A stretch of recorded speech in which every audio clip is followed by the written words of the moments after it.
পৃথিবীতে যুদ্ধ, বিগ্রহ, অর্থনৈতিক দুরবস্থা ও আমেরিকার প্রেসিডেন্টের নতুন নীতির জন্য ক্ষতিগ্রস্ত বাংলাদেশ সহ পৃথিবীর বিভিন্ন দেশ।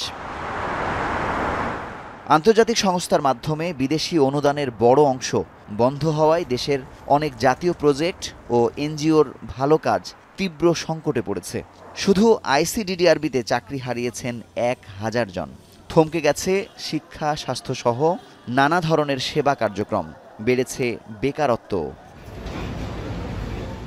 সংকট সমাধানে বাজেটে অপচয় রোধ, সিএসআর ফান্ডের প্রসার ও যথাযথ ব্যবহার গুরুত্বপূর্ণ ভূমিকা রাখতে পারে। তবে স্থায়ী সংকট সমাধানের অন্যতম প্রধান পথ হতে পারে প্রবাসী বাংলাদেশিদের সহযোগিতা। মুক্তিযুদ্ধ থেকে শুরু করে বড় বড় দুর্যোগে প্রবাসীরা বাংলাদেশের পাশে দাঁড়িয়েছেন। ট্রাম্প পয়সা অনেক এইড কেটে দিয়েছে। আমাদের আইসিডিডিআরবির ১,০০০-এর বেশি লেড অফ হয়েছে।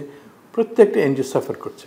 এখন এগুলোর জন্য আমরা যদি ট্রাম্পের মুখে বসে থাকি, মুখের দিকে তাকিয়ে, তো আমরা একটা প্ল্যান করেছি যে এখন রেমিটেন্স আমরা যারা কোনোদিন পাঠায় না, দরকার নেই তাদেরকে দিয়ে পাঠাতে হবে।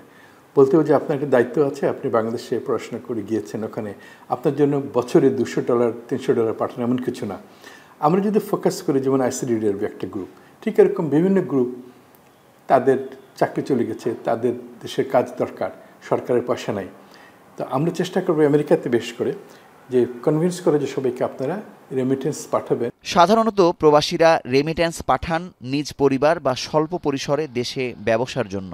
এছাড়াও নিজ এলাকায় শিক্ষা, স্বাস্থ্য ও কৃষি কাজের সম্প্রসারণের জন্য। টাকা পাঠানোর দরকার না থাকলেও নিজ এলাকা বা দেশের যে কোনো ধরনের মানবিক কাজে অংশগ্রহণের লক্ষ্যে প্রত্যেকে অন্তত $200 পাঠালে বাংলাদেশিদের কারো মুখাপেক্ষী হতে হবে না বলে মনে করেন বাংলাদেশ যুক্তরাষ্ট্র চেম্বার অব কমার্স অ্যান্ড ইন্ডাস্ট্রির প্রেসিডেন্ট। আমরা সবসময় সরকার ছাড়াই করে আসছি। সরকার তো সরকার যাতে করবে, কিন্তু পাবলিকের যে একটা দায়িত্ব আছে এবং বড় দায়িত্ব আছে, এটা বাংলাদেশের মুক্তিযুদ্ধের সময় দেখা গেছে প্রত্যেকটা মানুষ যোগদান করেছিল। আমরা এই রেমিটেন্স পাঠাবার জন্য সাধারণ মানুষকে উদ্বুদ্ধ করতে চাই, তারা তাদের গ্রামে, তাদের শহরে, তাদের স্কুলেই পাঠাক, কিন্তু এটা যেন প্রপারলি ইনভেস্ট হয় এবং যারা বড় বড় এনজিওগুলো বন্ধ হয়ে যাচ্ছে ওরা যেন তাদের কাজটা করতে পারে। এটার জন্য আমরা একটা আন্দোলন করব। গত বছরও মধ্যপ্রাচ্য নয়, বরং ইউরোপ ও আমেরিকা থেকে সবচেয়ে বেশি রেমিট্যান্স এসেছে বাংলাদেশে।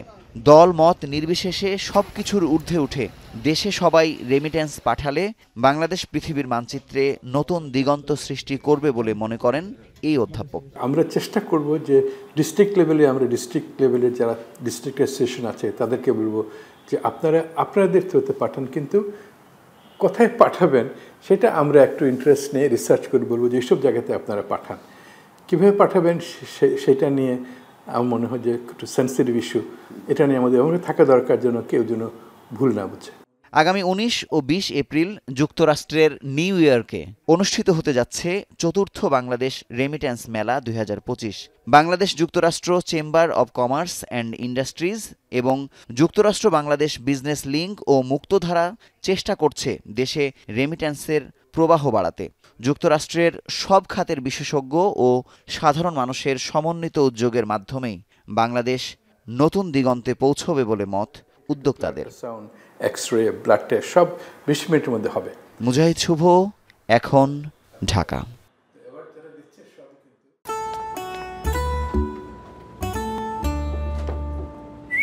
এই ঈদে জুয়েলারি ক্লোদিং এ বিকাশ পেমেন্টে ডিসকাউন্ট।